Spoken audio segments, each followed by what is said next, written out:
as the wave of the drum keeps me going. Vibrations pick up and lash at me. I feel the sound, senses flowing, words come quaking out of me. Like a typewriter, senses flowing, blood is flowing. It's like the wave of an ocean. It's like the wave of an ocean. Hello, everybody, and welcome to SCOP, the Semi-Core official podcast. We are back. SCOP is back. How about that? A lot of people never thought we'd live to see the day, but here we are. And who are we? Well, this week it's me, it's Josh. It's that guy from that show you listen to, the one about the wrestling. Yeah, we're here to talk about all things entertainment. And who's the other we? Who's the other part of me? Well, it's Mr. Ben.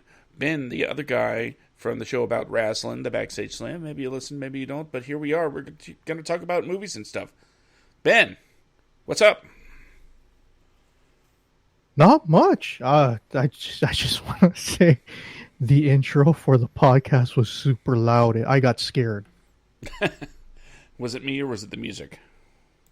I think it was the music. I think did you get the volume at 100%? No. Is it? I was stumbling around trying to look for the. So I just went over to the dial on my speaker or on my headphone. I turned it off and then I looked for the thing and then I didn't realize that Spreaker's media player was on the bottom and I was like, oh, there it is. Boop. So what'd you think about the song? I had to Pretty come good up song. with something really Pretty good quick. song. Yeah. That would be Typewriter by Mies Darling. Me say Darling? I don't know. I don't know how to pronounce that, but yeah. For future reference, I'd probably go minus 50% on that. Yeah. Like I said, I'd throw it up there and crank it up because I had to pick the song after I started the show. So the music kicked in like 10 seconds after. That took me by surprise because the first thing I expected to hear was your voice. Okay. I'm a big proponent of theme songs, and that could be a future episode one day. Our favorite theme songs, and we could play them, and it'd be pretty cool. It's not that. It's just that I've been so used the last 5 years driving and producing my own podcast. This is the first time I'm actually guesting on somebody else's podcast in almost 2.5 years. So I'm a little bit disheveled right there, but I'm good. Okay. Almost had a heart attack.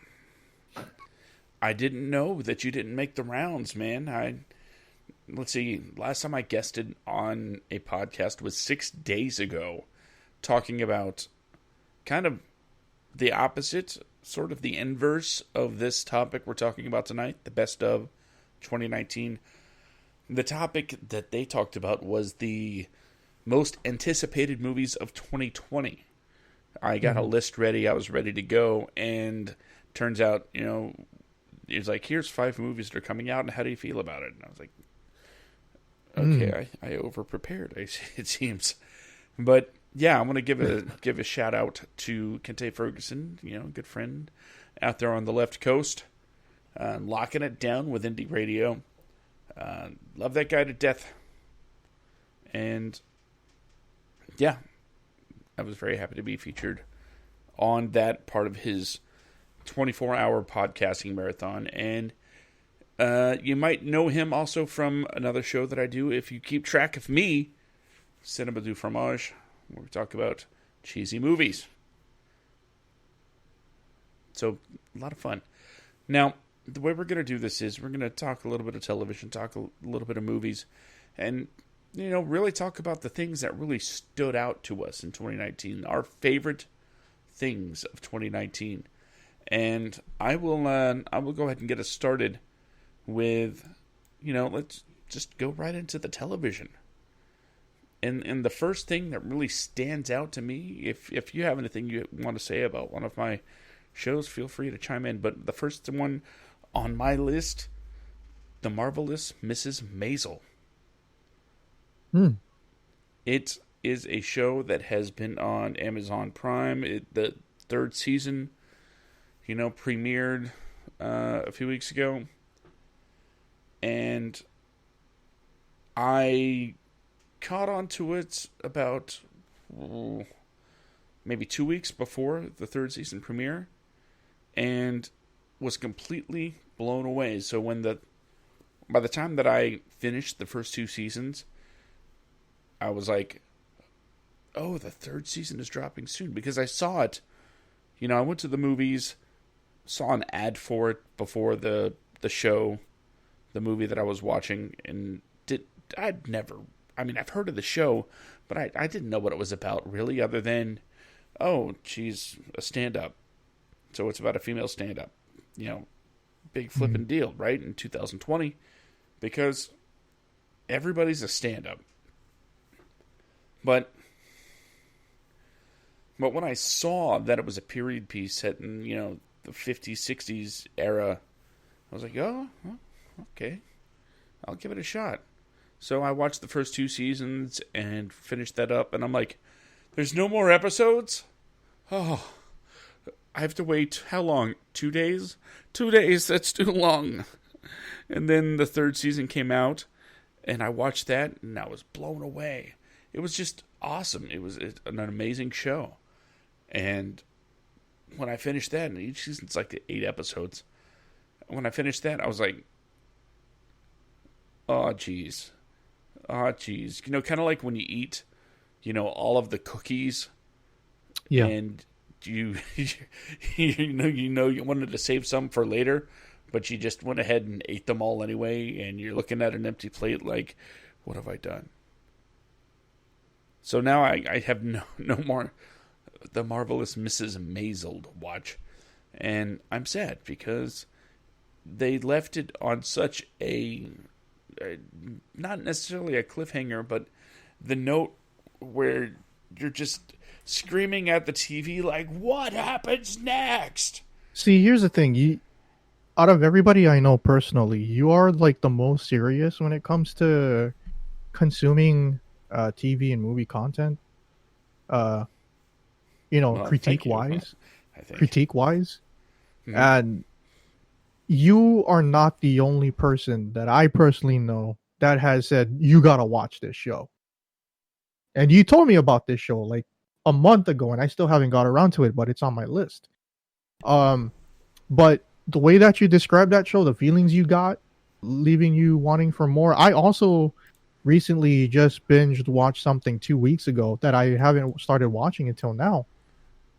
And that's HBO's Barry with Bill Hader. Great show. Oh, dude. I was kind of curious as to what the show was about. Like, somebody on Twitter's like, dude, did you like Dexter? It's like, I like the first half of the first couple of seasons of Dexter. And it's like, well, you're gonna like this. I was like, who's in it? Like, Bill Hader's like, oh, I'm a big fan of Bill Hader. So I watched it. I was like, oh, man. I just really, really like this show. And it has the guy that plays Zaz in Gotham. Yeah. I was that guy. Hey, that's Victor Zaz. What is he doing in here?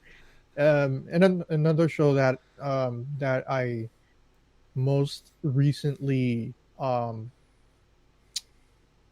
binge watched that I have not seen until very recently was Schitt's Creek. I've been getting recommendations for that. Mm-hmm. Schitt's Creek just started their. I believe this is the final season. It started a couple of weeks ago, so I caught up. I watched like the first 5 seasons. I think it's season 6 right now, but I watched everything up until the new season. I'm gonna wait until the end of the season is over to binge watch it. But Eugene Levy and his son and daughter are both in the show. His real life son and daughter in the show as well. Just wonderful comedy. It's like I can't explain it. It's very quirky, a dark comedy, but I absolutely love it. I think the cast is very robust and very funny. Very underrated show. It quickly became one of my favorite comedies Now tell me, as far as content of Schitt's Creek, it already has that name. Mm-hmm. And for those of us with kids, is it one that we can watch with the kids? They're the smudging scenes are like PG-13. Mm-hmm. But a lot of the raunchy jokes would probably fly over the heads of people that are like 13 or 14 and under. So, in order for, the youngins to actually get those zingers, they'd probably have to be sexually active themselves to actually pick up on it. But I'll just say this: Eugene Levy is toned down. It's not just him like that's making you laugh and doing all these awkward comedic moments. It's the entire cast. Um, So it's like I an will probably ensemble. wait. I'll probably wait. If I had kids that were in high school, I'd be like, oh, you can watch the show. You know. Okay. That see, I have a coworker that well, we both have a love of The Office and Parks and Rec, and we're talking about what else should we watch. And I told her, you have to watch Community, and she said, well, you have to watch Schitt's Creek. Like, I keep hearing that, so maybe Yeah. I'll give it a watch. One show that I did give a watch to, It's not and similar, but the tone of the laughter, the tone of the comedy is similar. the Because it's not like an invisible it's not like a camera crew, documenting everything. so it's a standard single camera sitcom. Yeah, that Okay, jumps perspectives. that's I'm into that. It takes a talented group to pull together the mockumentary type of show. It's I it's think kind of like The Good Place in I terms love of The the Good Place. production. Yeah, that's another good show That yes, that I really, really love. I love that cast. I started watching The Good Place in 2019, and the only reason I did is because listening to Greg Miller on whatever podcast and talking about how good the show is, and then started talking about all of the references to Jacksonville, and I'm like, wait, just, there's a show that's referencing Jacksonville on primetime national television? Hmm. What kind of weird crap is that? And then I had no idea what the show was about when I started watching it. I had absolutely no idea. I had no plot, no stars, just, oh, it's The Good Place. It's on Hulu. Yeah, I'll give it a shot. So I started watching it, and it blew me away because, the whole. I have a thing about the afterlife. I like shows about the afterlife. It's probably second only to, time travel for me as far as tropes and things like that. But watching The Good Place, I really enjoyed the show and the character, from Jacksonville. And in one episode, they go to Jacksonville, and I'm going to go ahead and set a couple of things straight right now. The airport is not called the Macho Man Randy Savage International Airport. It is just regular Jacksonville International Airport, JIA. So they kind of got that wrong, and not all of the cabs and all of the taxis in Jacksonville are monster trucks. So they kind of got that one a little bit wrong too. So, but everything else, all of the other references about the behaviors and the insanity, yeah, that's pretty spot on. I like throughout the seasons, Jason idolizes different Jacksonville quarterbacks. What was the first one? Was it Mark Brunell, the No, first no, quarterback? it's all And then from season 1 until the current season. It was Blake Bortles, oh yeah, Blake Bortles. It was always Blake Bortles. and then But I could have swore that he said Mark Brunell and Gordon Minshew at least once. here's the thing. All of the stuff happened with Jacksonville, the Jaguars. And it's one of it was a very funny moment on the show, and I'm trying to find a way to casually bring this. Okay, so Jason and Ted Danson's character, blanking on his Michael. name. That's Michael. They're talking, and Jason's like, "Yeah, go Jaguars, but they suck, but they're great." Kind of, and he's like, "Blake Bortles," and Michael's like, "Oh yeah, I forgot to tell you, the Jaguars cut Blake Bortles." It's like, what? No. He got so depressed. He's like, "Yeah, buddy, I'm sorry. They signed some other guy though. What? Nick Foles?" And Jason's like, "The Jaguars signed Nick Foles?" He's like, "Yeah, I'm sorry." He's like, Jason just throws his arms in the air. And he's like, "We're gonna win the Super Bowl." Oh man, it was great. It was great, yeah. And I would love to see Jason's reaction to Minshew Mania. It caught on like wildfire down here in Jacksonville. People love the guy. When I went to see the Jaguars play this year, I went to one game, and it was the game where Foles came back, and he got booed out of the stadium until Minshew got put in. I mean, they lost the game badly, but the fact that they were like booing the $80 million quarterback and bringing in the second string, that said a lot. But getting back to, they need to fix their offensive line. Let's be real. They need to fix their everything. That's why I'm a Texans fan. I know that some of the shows that I brought up are ongoing through 2019.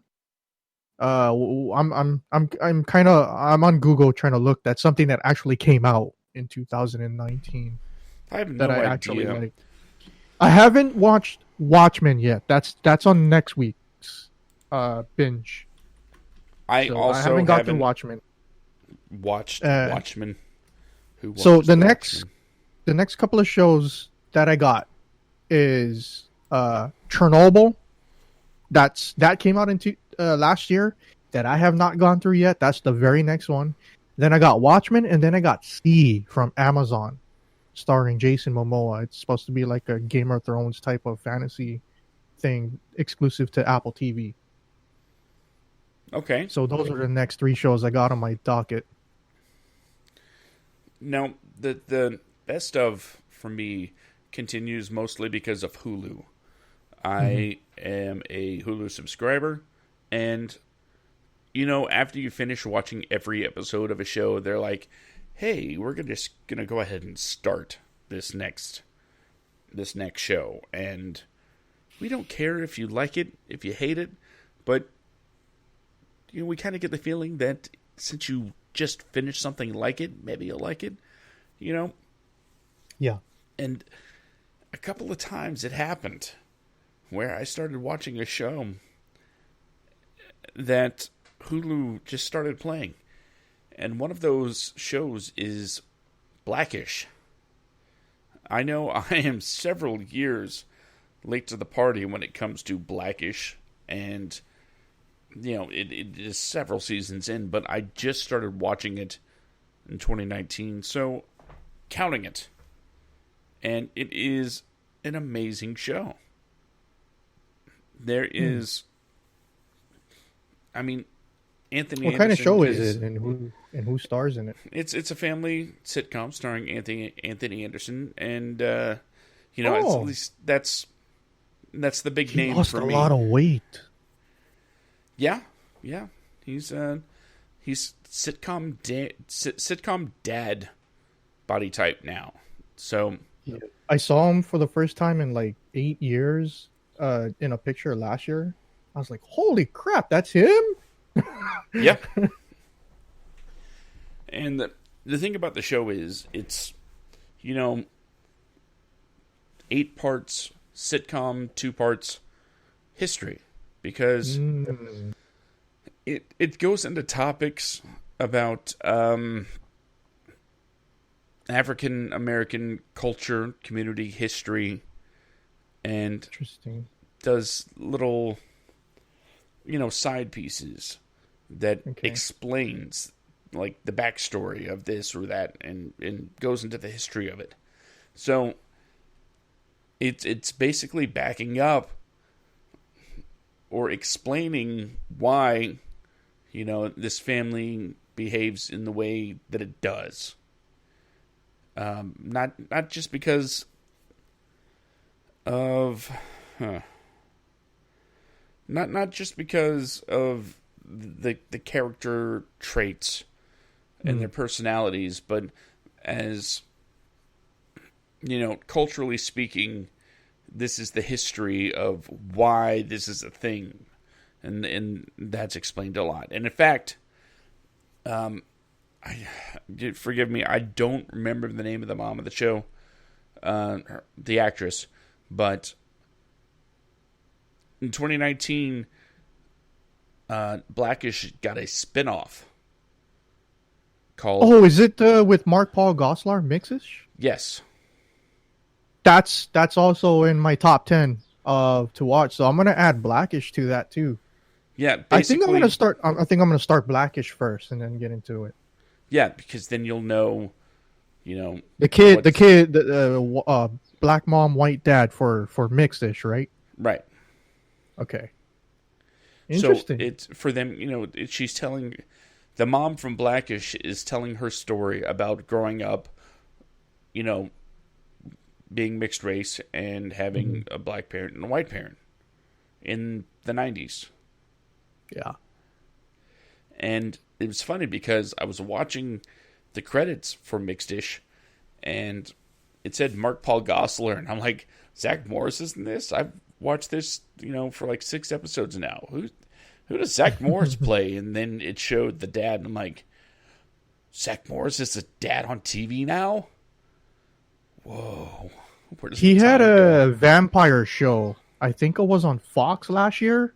That ended in, it got canceled after 1 season. But I really liked him in that.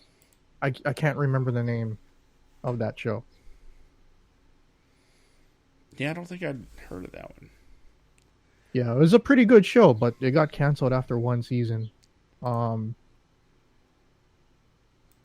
only cultural type of sitcom that I watched in recent memory, I'm trying to think, but the only one that off the top of my head is easily one of my top 5.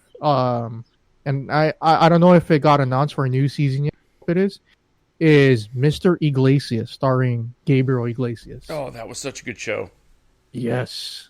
Do you know anything about that? I have not heard anything about a season 2. Or is it too early? It's hard to say. Because it was a fall show. It wasn't like 6 months ago that it came out, right? I don't recall. I think so. Because it was right around NFL and college football season when I started watching it. It was like 4 or 5 months ago. So Mr. Iglesias debuted on Netflix June 21st. Yeah. So yeah, I mean, we should hear something pretty soon. Especially when he said the whole thing took 6 weeks to shoot. So it's not like, oh my God, we didn't hear anything for 6 months, and if it only takes 6 weeks to shoot, a 24-minute episode, we'll probably get an announcement and then they'll start shooting and then it'll come out later on after that. But since you brought up Hulu, there's only one show, 2 shows off the top of my head. One of them got canceled, but I did watch both, and they're both Marvel Hulu shows. I am very, very mad and sad at the same time that they canceled Cloak and Dagger, because Cloak and Dagger had a very strong season 2. I liked it better than the first season, and I like this new season. I don't know if it's canceled or not, because like I said, Disney's trying to move everything over to their service. But the most recent season of Marvel's Runaways, I thought was its strongest showing. And the fact that they had cameoed the two main protagonists from Cloak and Dagger for 2 episodes was just awesome. And I really liked Marvel's universe that they had on Hulu. But you know, I the whole situation, you know, with the whole Disney Plus deal and all that stuff, everything is up in the air. But those were the 2 shows that are the only thing I basically watch from Hulu. Have you able to check those out? I have not watched any Marvel shows that were not on Netflix and not Agents of S.H.I.E.L.D., basically. Oh, they're both better than they're both better than 75% of Agents of. Yeah, Agents of S.H.I.E.L.D. was really hit or miss for a long time. A lot of filler episodes, it seemed. They are so afraid to it's DC television is so good right now. Like in the Crisis of Infinite Earths with the 5-episode crossover that they did that just finished. They basically took the DCEU and the TV universe and they made it canon by having the TV Barry Allen Flash with the Justice League Ezra Miller's Barry Allen Flash cameo in an episode. Now, and that's something that Marvel. What's that? I haven't watched any of it. Yeah. I'm waiting for it to come out on Netflix. But here's the thing. That 2 minutes that they're together, this was an add-on to that after the entire thing was done. Because nobody knew about it, and they only flew the minimum members of production and the 2 actors up to Vancouver, and they shot it privately, which is the biggest geek out moment for DC and Warner Brothers. They hit a home. But yeah, like there's just too much. I like I said, I don't want to ruin the podcast by talking about comic shows because that's like my thing. But yeah, all enjoyable. Those were the only 2 shows that I watched on Hulu, and then I can also check out Blackish next. I'm definitely going to check that out. Okay, what we're gonna do right now is we're gonna kind of give. Do you have any more shows that you want to throw out there real quick?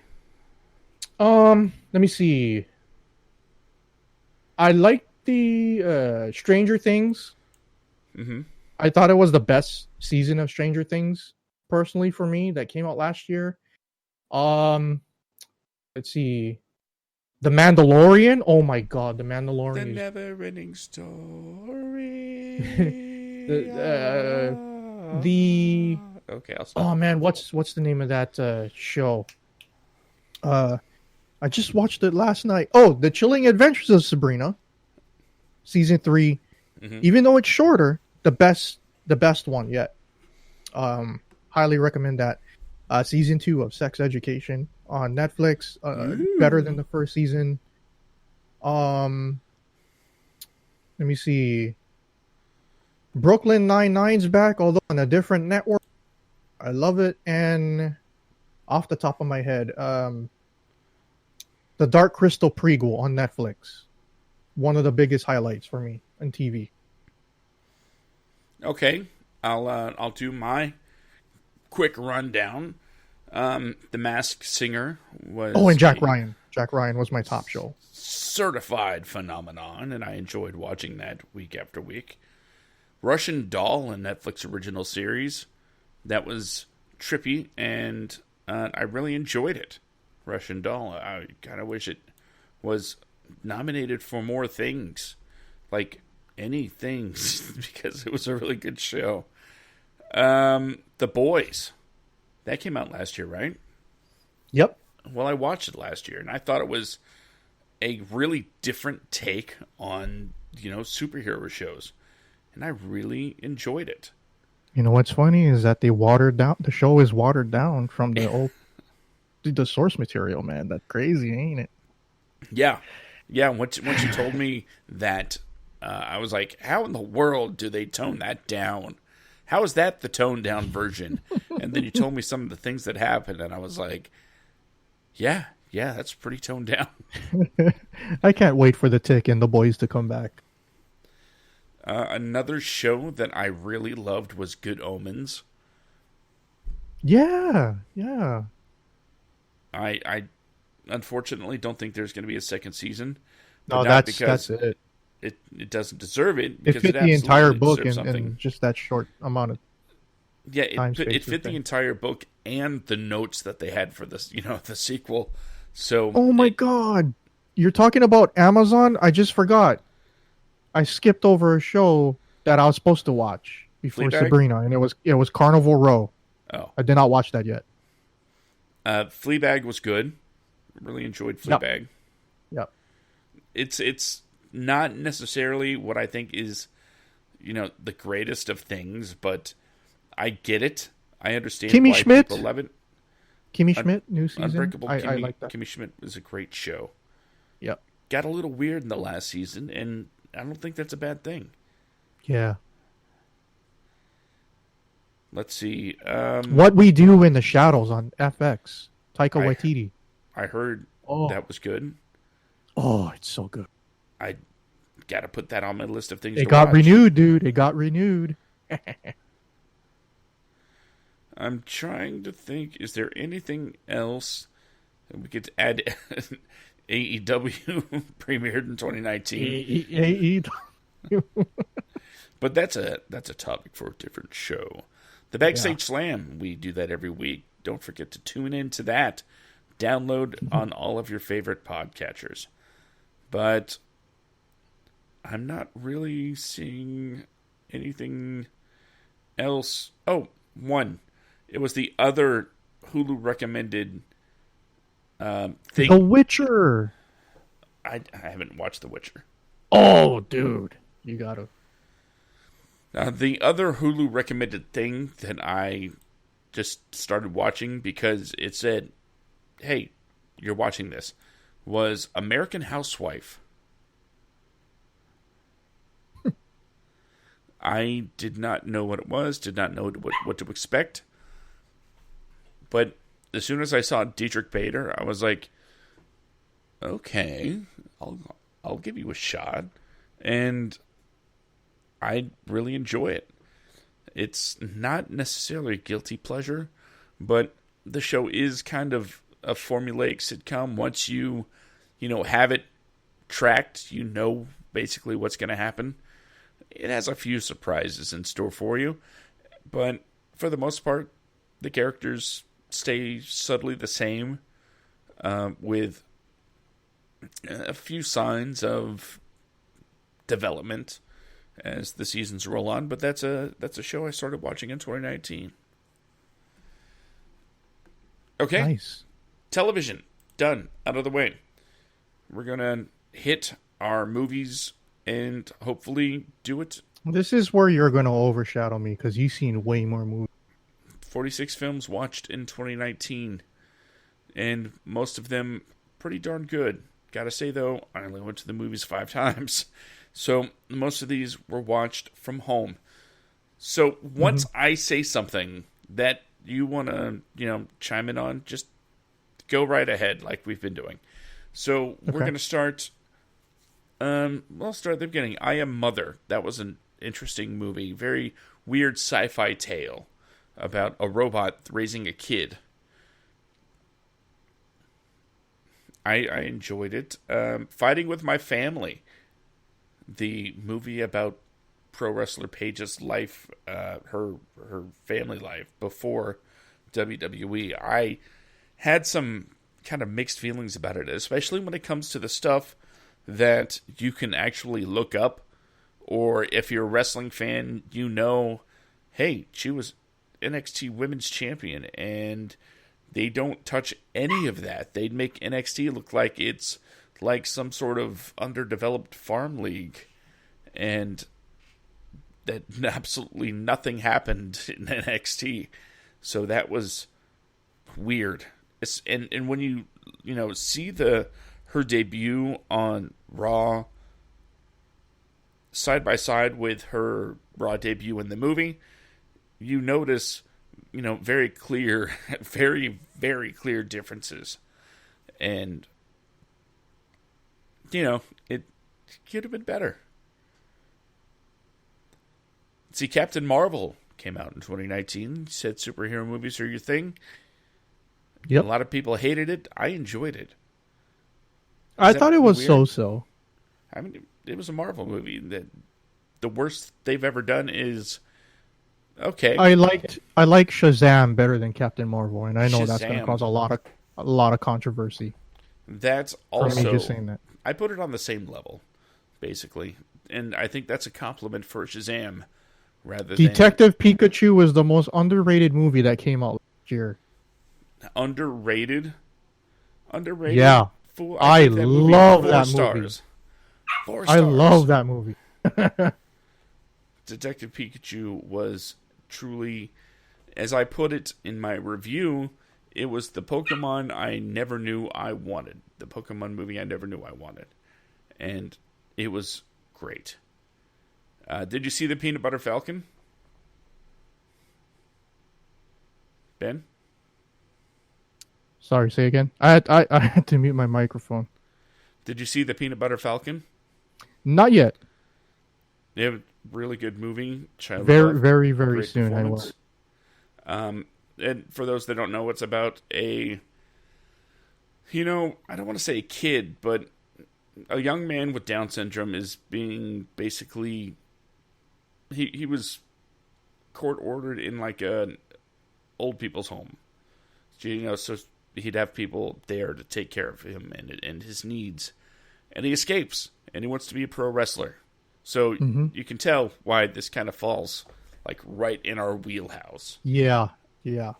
And it's pretty good. It has Thomas Hayden Church in it, briefly, but he's like a Stone Cold type persona, Southern, redneck badass type.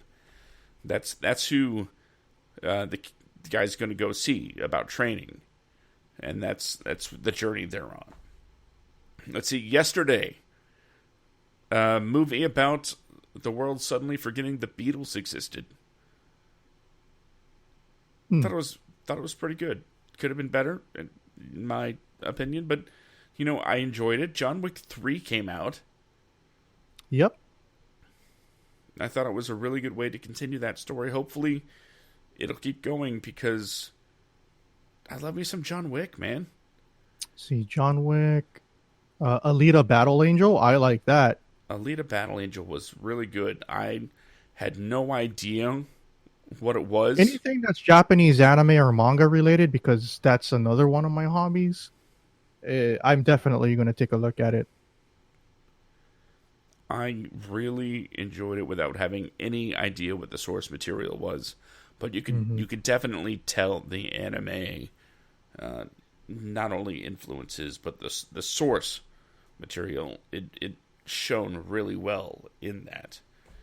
The Aladdin live action movie was almost a carbon copy of the animation, and I think that was to its detriment. Because Will Smith, I understand you didn't try to be Robin Williams, and more power to you for realizing that it's a performance that couldn't be topped.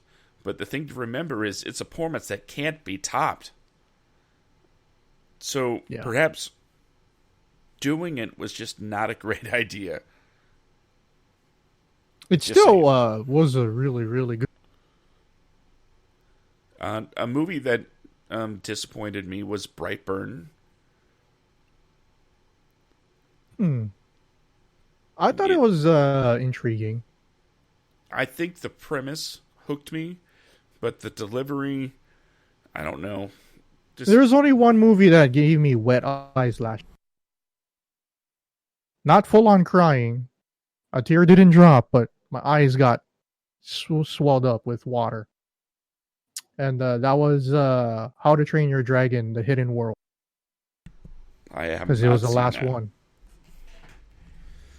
And, I don't- and I- a lot of people our age, mine and your age, was like, "Oh, Toy Story 5 did it for me, man." I'm like, I haven't watched it yet. Gotta say, Toy Story 4. Oh, is it 4 or 5? Yeah, 4? 4. Yeah, okay. Toy Story 4.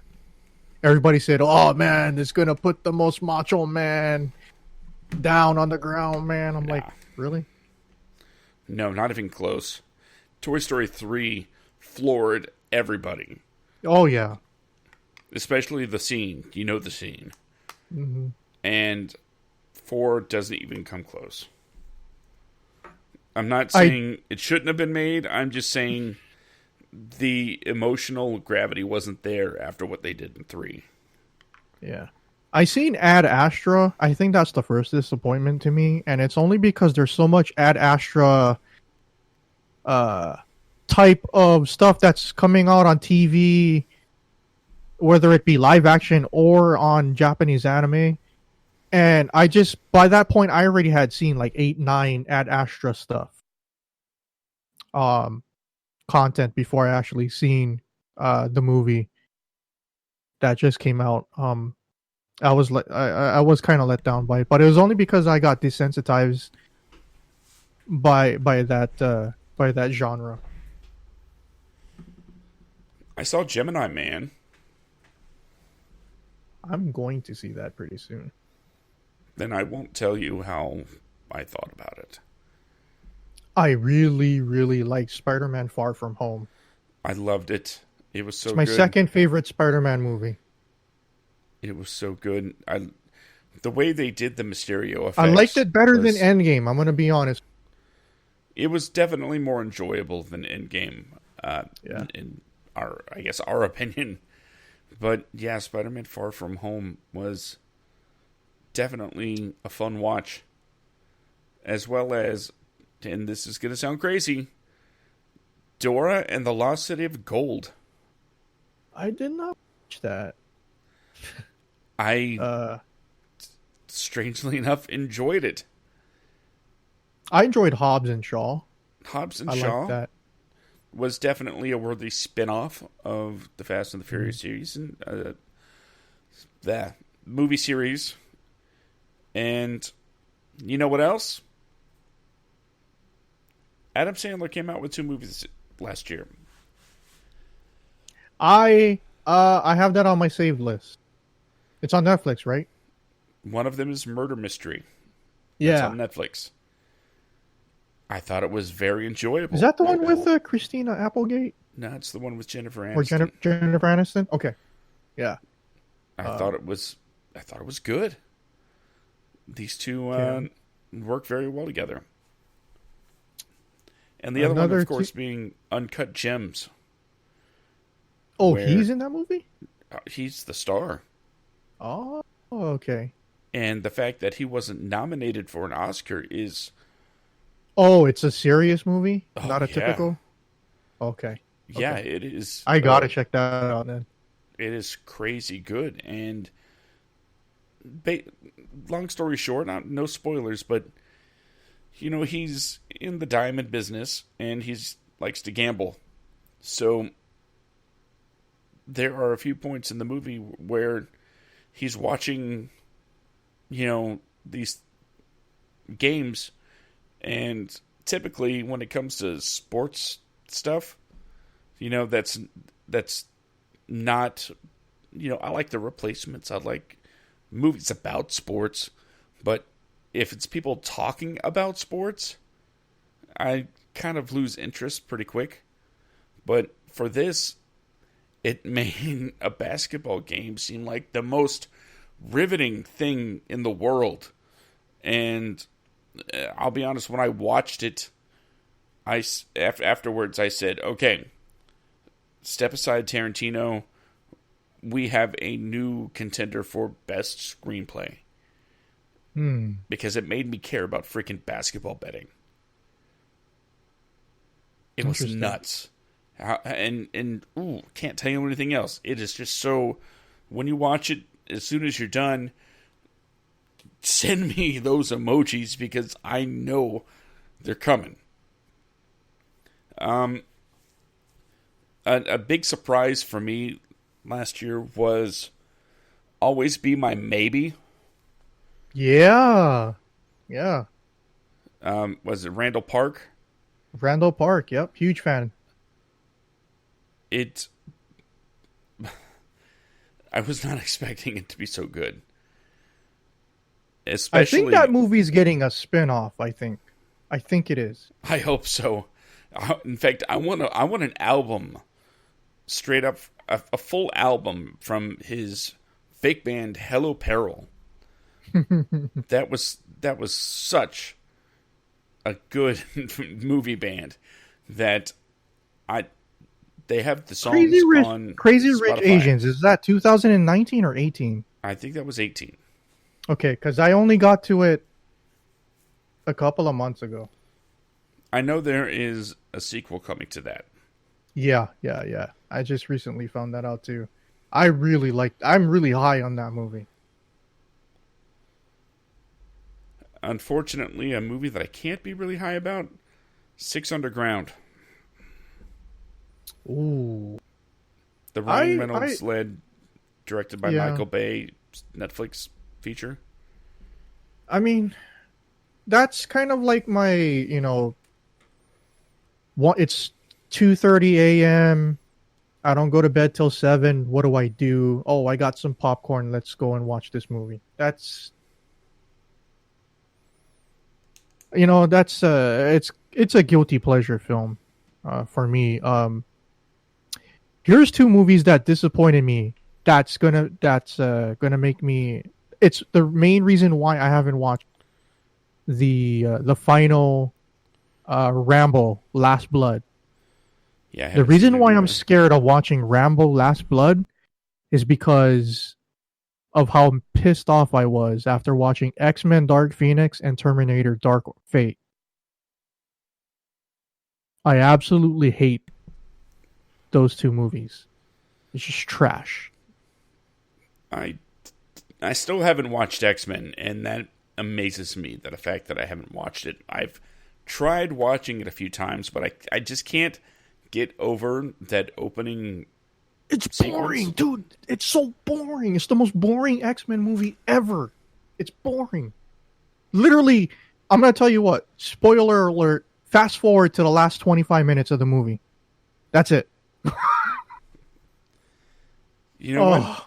I think I was so disenfranchised with Terminator that I didn't even bother putting it on my Letterboxd.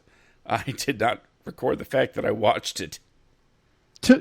People still love Hulk Hogan to this day because he's a hero to people. Mm-hmm. Arnold Schwarzenegger was always my number one. I don't 2 Fs, man. And that's the only reason I watched this movie. But it's not the worst. The one with Christian Bale. I think no. Was Christian Bale in? Yeah. Yeah. That one was the worst. Oh, la-dee-da. Yeah. That was 2 times worse than this film. He's in my line of sight. This one is like the most over the top Terminator. It's a movie. It's a it's a movie based in current time that tries to throw every single 1982 movie trope at you. Yeah, that's one of the things I thought when I was watching it. I was like, these set pieces feel like they belong in the 80s. Here's one movie that I haven't watched yet that a lot of people are going to be mad. Joker. I didn't watch it yet. Just never got around to it. I do intend to watch Joker. And I also intend to watch what's the movie? The Two Popes? The because I do watch Korean drama Parasite. Oh yeah, that's on my watch list. Also, have not gotten around to it. Yeah, I am a huge, huge, huge fan of Bong Joon-ho. You know what? I'm going to go ahead and give you the final roundup of movies. These are the movies that have been recognized by whatever awards. The Golden Globes recognized a few of these. The Academy, not so much in some cases, but Joker. I was, I don't want to say unimpressed, but it wasn't what I was expecting. It was shot very well. It was acted beautifully, but it just didn't scratch the itch that I thought I was looking for. I'm going to have to give it another watch now that I'm in the kind of right frame of mind of what it's going to be. But basically, and it's being nominated for a Best Adapted Screenplay award. And I can't quite figure out why, because the only thing it does is take an established character name, the name of the Joker, but you don't really get Joker, you know? Yeah, it's kind of like Suicide Squad. It's like No, it's not DC, even. but not really. This is there's no mention of any kind of DC world. This is just straight up a movie about a guy. It could be set in our world, and Mm-hmm. it makes no difference. So maybe that's what I was really missing, the wider world of superheroes in which it was supposedly set in, because it is Joker after all. But Have you watched 1917 yet? yes, I have. Recommend? Absolutely. Because next month during my birthday, I am going to select 20 of the best war films that I have watched and not watched, including some of the movies that you and I watched at PTRP. What's the name of that Mel Gibson one? We Were Soldiers. Yeah, that's going to be in that Yeah. list. I like that. But yeah, I'm going to be 1917 watching blows it some all away. war films on the week of my birthday, so it's going It to be is binge a moving phenomenal war movie. What's that? It's phenomenal. It's amazing. When I saw it, when the Golden Globes were, going on, I had seen all but that one as far as best drama nominees, and afterwards, I said, "Okay, I understand why it won. I get it." So yeah, great movie. The Irishman. It was long. It was great. So if you're into the Oliver Stone style, dig in and settle in, you're going to see about these guys' lives, then yeah, you're going to enjoy that. It's Scorsese. Dolomite Is My Name was very enjoyable. It's on Netflix. Watch it. Not for the kids, though, just so you know.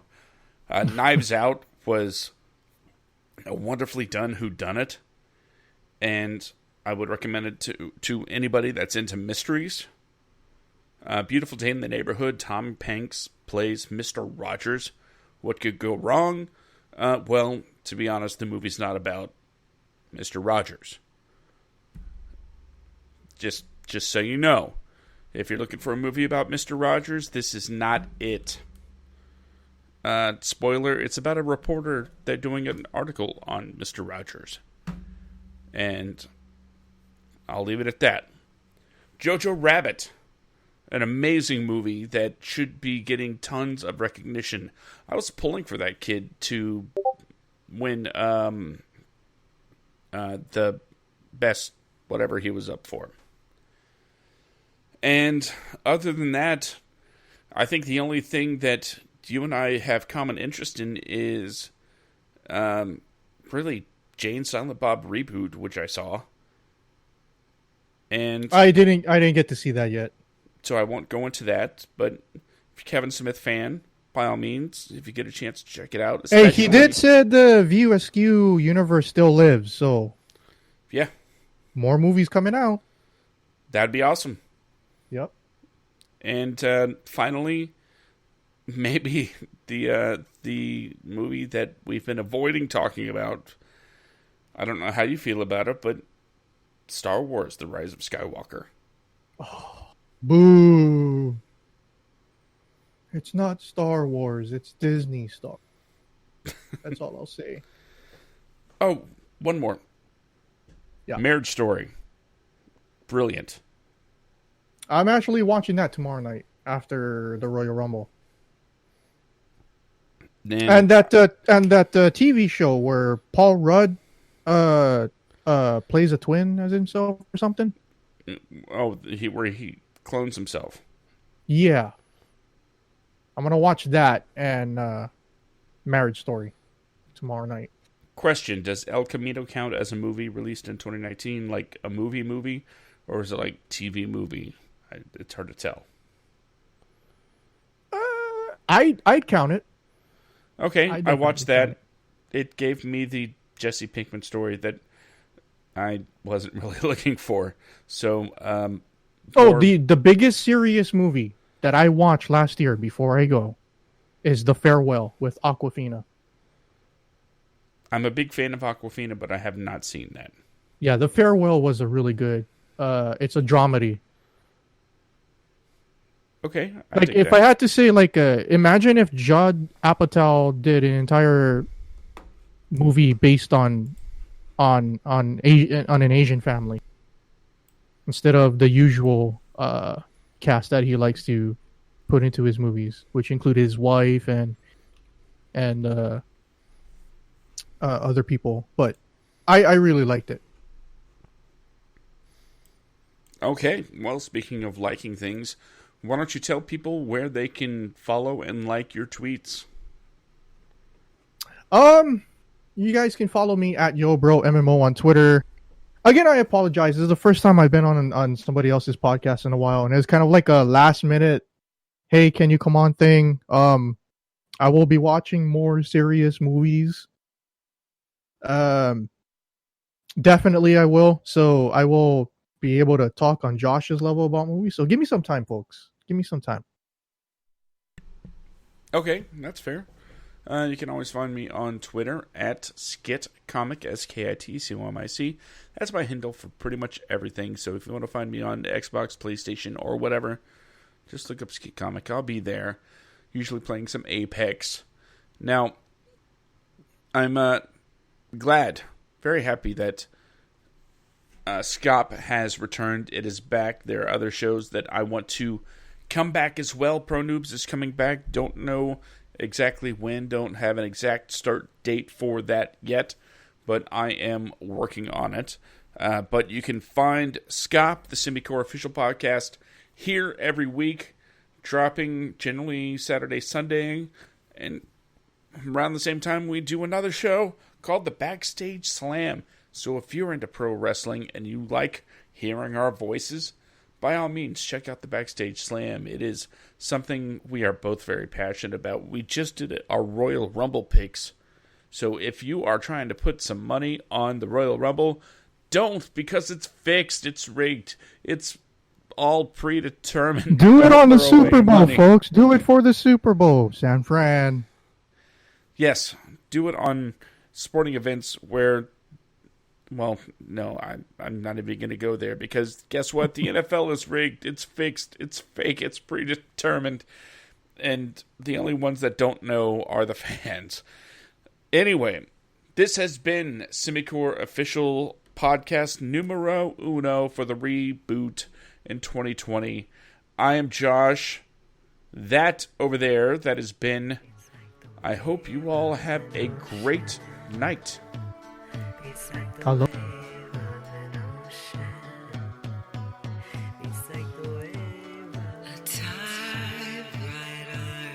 You gave me my voice. You reminded me.